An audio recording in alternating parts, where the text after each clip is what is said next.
う死んでいる。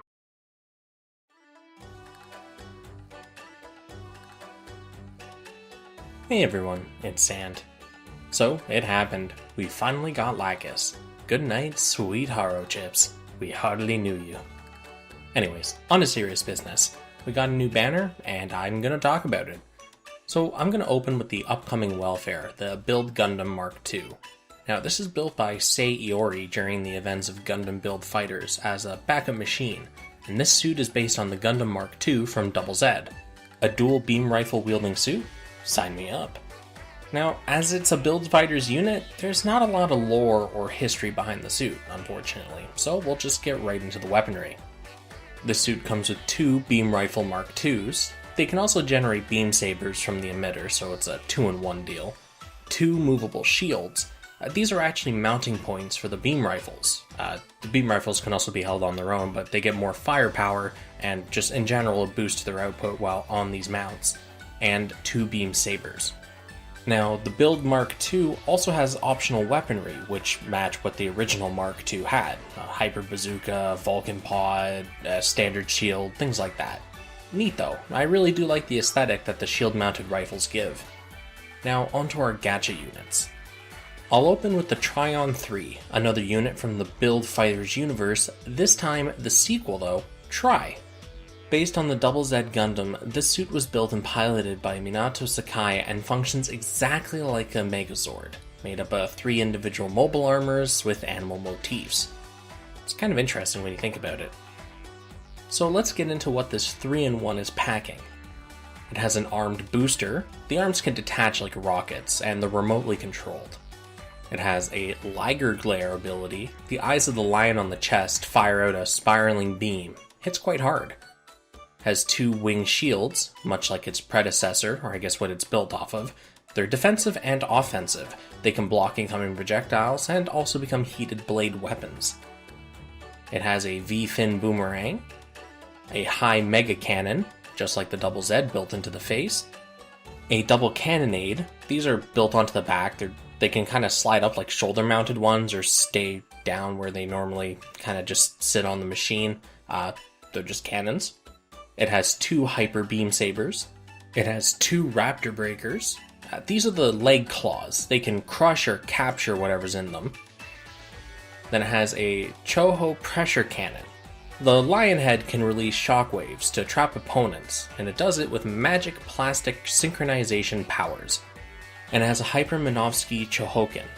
This sword is made out of the leftover Megazord parts. It's quite powerful and used for the suit's special attack. And you thought I listed it already? No, the weapon list on this thing just keeps going, you know? It's actually 3 individual machines turned into one, hence why it has so many features, for lack of a better way to phrase it. It's very unique in both design and capabilities, so here's hoping it brings some cool EX skills to the table for us. Our last new gacha suit is the Astray Red Frame Kai. Much like its predecessor, it's from Seed Astray and piloted by Lao Gear. And before anyone in the comments tries to comment on his name and correct me on it, I'm using the official English version, because it's easier on me with all my pronunciation failures that people keep reminding me of. Anyways, this upgrade to the red frame came after Lao got beaten by the Nebula Blitz and its related shenanigans. Adding tactical arms to the back and an additional katana, we're a couple of weapons shy here of General Grievous. The Red Frame Kai can also use Voiture Lumiere for propulsion, while the tactical arms are in Delta form. In case you forgot, that's what the Stargazer uses as well for propulsion, so it's pretty cool. Now onto the fun stuff for the Kai. It has an Eagle Stellan turret set built into the head, just like the base does. It has the Gerbera Straight, a Tiger Pierce. This is the new katana. It's literally the Gerbera Straight under a different name if you look at its capabilities. And it has 2 Tactical Arm 2L. Now, this is a weird part. Technically, it's like 1 complete unit, but it comes in 2, because it's 1 on each side. Anyways, to sum it up, the tactical arms have multiple forms. You have the V form. This is its base form. It's just the standard look of the suit. You have flight form. The folded components that are in the arms can be used for flight. They kind of fold out and turn into wings. Has delta form. This is what it primarily uses to travel using the Voiture Lumiere system. so that's pretty cool. It has a sword form. This is its close combat mode. The arms actually become swords, and it can be held in the actual arms of the red astray. And they also feature as shields, because they're just giant pieces of metal. And on that note, they're also a bludgeon. They're very functional. There's also arrow form. The tactical arms become a handheld bow that fires energy arrows. The arrow's path can be manipulated using the Voiture Lumiere system, which, yeah, that sounds pretty neat on paper. And finally, the work form. The arms become large pincers for moving and cutting objects, mounted on one of the Astray's arms, and it holds its little torch in the other hand for whatever it's doing with it. On another note, there exists a Maga no Ikitachi claw on the tactical arms. In case you forgot, that's what the gold frame has on the back, that really neat claw backpack. But the one on the Kai is area of effect, unlike the gold frame's version. It's also much stronger than the gold frames, has AoE. It's really cool. The damn arms also have Dragoons implemented. Seriously, Lau put everything he could into this backpack. Is this gonna just bring a whole bunch of EX skills and change up the meta or something? Like, what are we doing here? There's just so many things. Okay, and we're gonna move away from the suits now. My hands hurt from all the typing for those two machines. So pilots, let's go. We'll start with Heine Westenflus, the Grey Zone wielder of Destiny.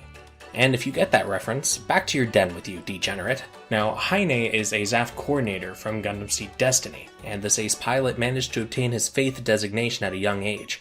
He has a great combat record. He's downed multiple mobile suits and warships in single engagement.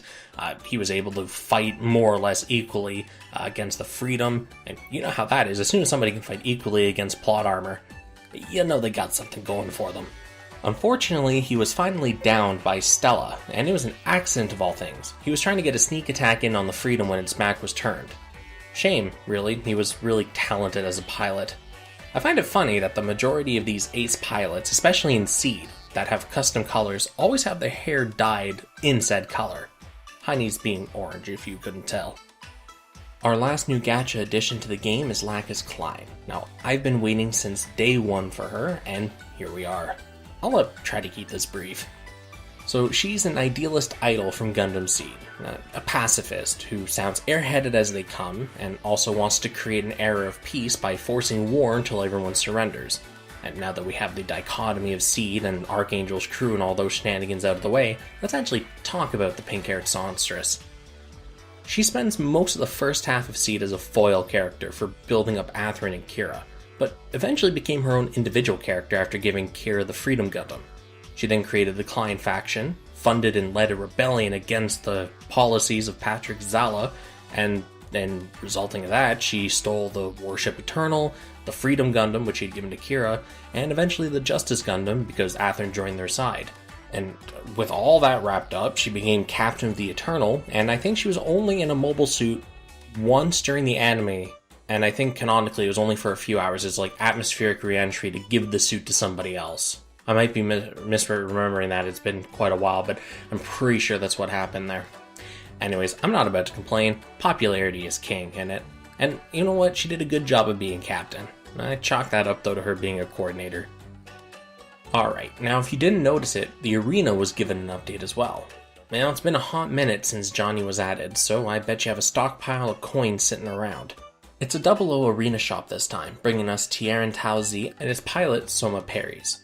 Now, Tauzi was specially designed for the Human Reform League's enhanced humans, that obviously have greater capabilities than normal people. This one though was built specifically for Soma, and it has mobility that can outmatch the Gundams, and it's capable of fighting them on equal footing, which was quite the feat when you consider the advantage the Gundams originally had in that era. So, it's quite the piece of technology, mobility-wise. Anyways, we'll look at the weapons here. It has a smooth bore gun, a 30mm machine gun, and a carbon blade. It smashes rather than slices. It's just a huge hunk of carbon. Definitely bearing the hallmark trait of a Season 1 00 non-Gundam, the weaponry on this is very, very limited. But, you know what? It's an arena suit. We're probably going to be getting it mostly for the traits. And now that we have the Mark system, who knows? Maybe it can be top tier. We'll find out. Now onto the pilot, Soma. a product of the Super Soldier program alongside Alleluia, her childhood friend, but unlike him, she was a successful test subject that didn't run away, and had her personality overwritten as a reward. She spent a very long time being a super weapon for the Human Reform League, and fought against its celestial being and Alleluia, and actually was quite successful against the Gundams while doing so. She was also injected with nanomachines to boost her vitality, and apparently also survive in space briefly, which I think's pretty metal. And with that, we're all done here. On a side note, I've been seeing a lot of people having issues with the builder training and bugs that have popped up with it. Just sit tight. I expect there to be compensation and a fix on the way. With that, peace out, and I'll see you in the next one.